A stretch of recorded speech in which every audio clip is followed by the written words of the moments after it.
Hey everyone, Karolyne Roberts here and welcome back to my YouTube channel. In today's video, I'm going to be sharing what I wish I'd known before traveling to Israel. For those of you guys who do not know, my husband and I recently took a trip to Israel and it was very amazing, very life-changing, very eye-opening, and I have been doing a few videos about my experience there. So if you haven't watched the other videos, then definitely check them out.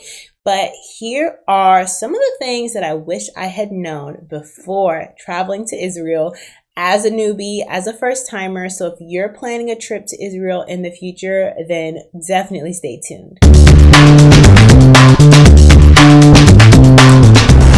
So one of the things that I wish I had known before going to Israel is about Shabbat. So we actually booked our flights, not really knowing about Shabbat, which is their Sabbath there, and they have it every week between Friday and Sunday.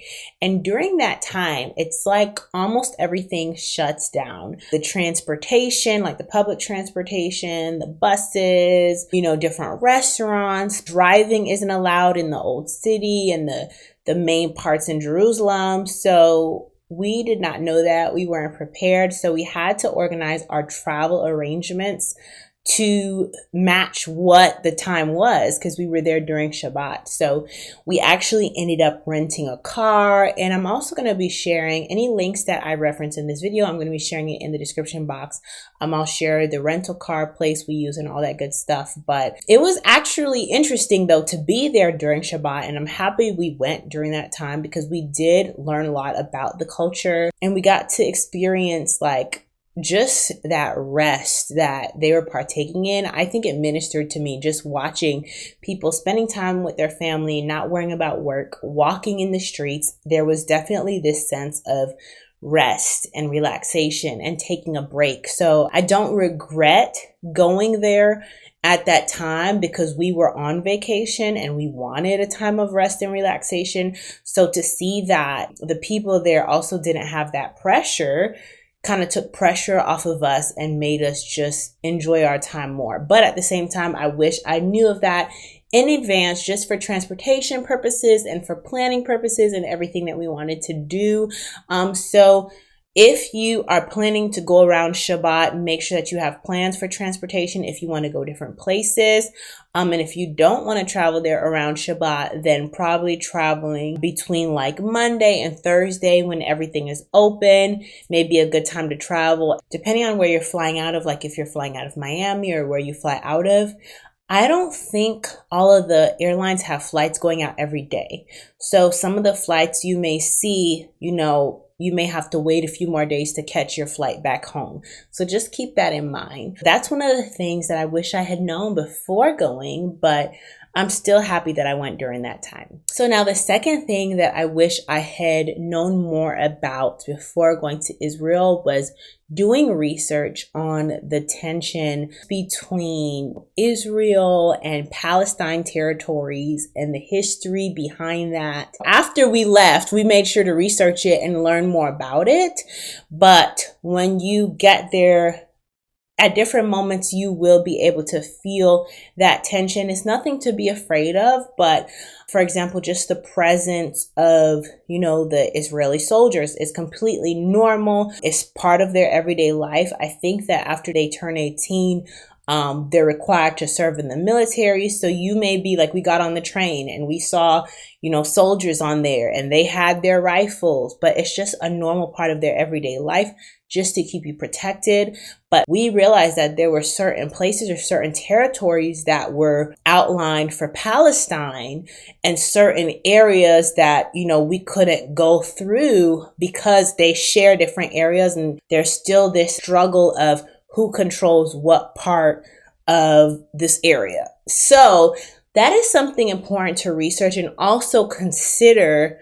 And with that being said, for someone who's a newcomer, I would recommend hiring a tour guide or taking a tour, because the people who give tours there and the companies that are established there, They know what streets to take, what streets to go on, what routes to take, so that you won't get lost. Because we did end up getting lost at a certain point. So it would be helpful to look into those tours in advance and definitely budget for that. All right. So the next thing that I would recommend being aware of that I wish I would have known is there is a strong vegetarian presence in Israel. And I believe that it's because a lot of the people within that culture are kosher, right? So they don't eat like shellfish, they don't eat pork and like things like that. So you will find like regular restaurants that have all those different options, but there are a lot of vegetarian restaurants and there are a lot of places that are kosher. So be mindful of that as well. There are a lot of places that don't serve bacon and beef and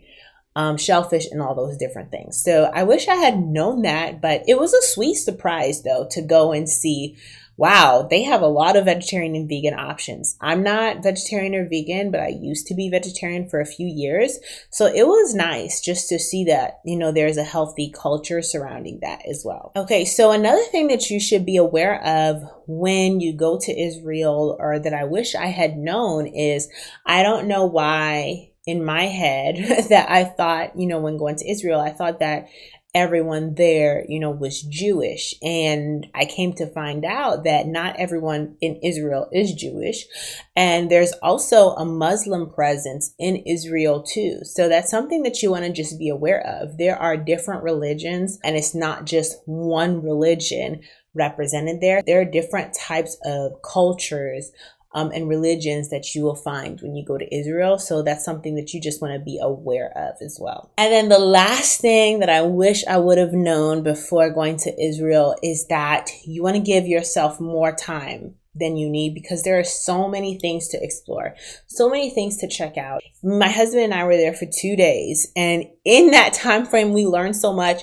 We did as much as we could. We went to the Dead Sea, we went to the Jordan River, we went to the city of David. Like, we did a ton. We tried out different foods, different restaurants. We went to the Good Samaritan site. So we did a lot in the short amount of time that we were there. But there are so much things that we wanted to do that we couldn't do because we were there for a short amount of time. And these places are not exactly in just one area. Some places are in Jerusalem. Some places are in Bethlehem. Some places are in the Jordan. So you can be driving anywhere between 2 hours to 45 minutes, depending on where you want to go and where you're staying.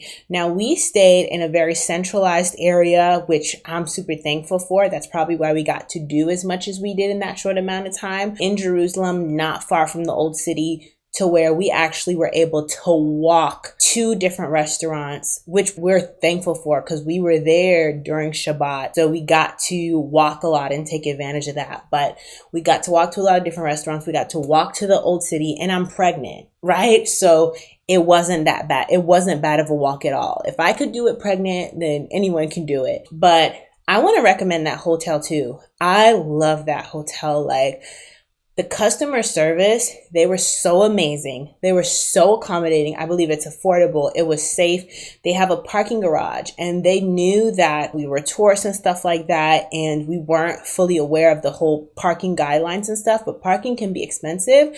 But they kept a parking spot open just for us because at times we did drive and leave and go explore, and they knew that we would have trouble finding parking elsewhere because during Shabbat, everyone parks on the street. There's a whole bunch of people parallel parking, and people don't move their cars because they don't drive in the city during the weekend.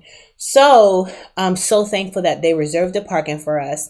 The breakfast was out of this world. And if you haven't seen my vlog, I did a vlog showing the breakfast, showing, the hotel and talking more about it. But I will leave the hotel link in the description for where we booked the hotel. But it was very accommodating, very awesome. So I would check that out. The hotel was right in the hub of everything. Like, if you stay in that hotel, not only does it have the buffet breakfast included, not only does it have the parking garage that you can park in if you have a rental car, so many restaurants to walk to, the main old city of David to walk to, so many things. Like, you probably don't even need a car if you're staying at the hotel. And they have tours that If you go to the front desk, they have a booklet of tours that you can book. So that hotel is partnered with a tour company. So you probably don't even have to rent a car if you stay at this hotel. When you get to the front desk, they'll give you this booklet of tours that they work with, and the tour guides come exactly to the hotel.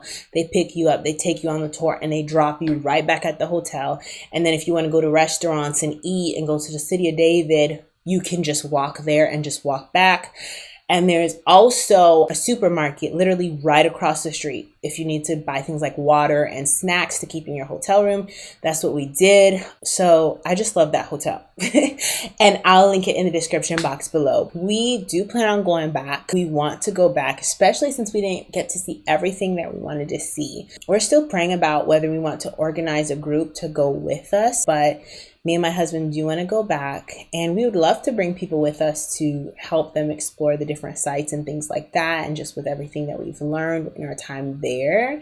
But I'll continue doing these update videos and let you guys know if we are going to end up going back and when we are, and if we're going to be opening it up for people to tour with us, because a lot of people have been asking me questions about it, and they've been asking me, did I use a travel company or a booking agency? And we booked everything on our own. We booked the flights on our own. We booked the hotel on our own. We booked the rental car on our own, just because I have experience in hosting retreats. I'm the founder of the Writers Retreat, so I've hosted retreats all around the world and travel. So I have experience in that area. But if you don't have experience in that area of traveling, I recommend getting a tour guide or going with a group, with your church or with a group or something like that. But yeah, those are the things that I wish I had known before going to Israel. I'll put all the links to the hotel, the flight. I love the flight that we used. The flight was long. It was about 12 hours from Miami. But the airline we used was good. They offered 2 meals. They offered snacks, drinks all throughout. The flight was very comfortable. They had movies. They had games. They gave you a pillow, a toothbrush, a blanket.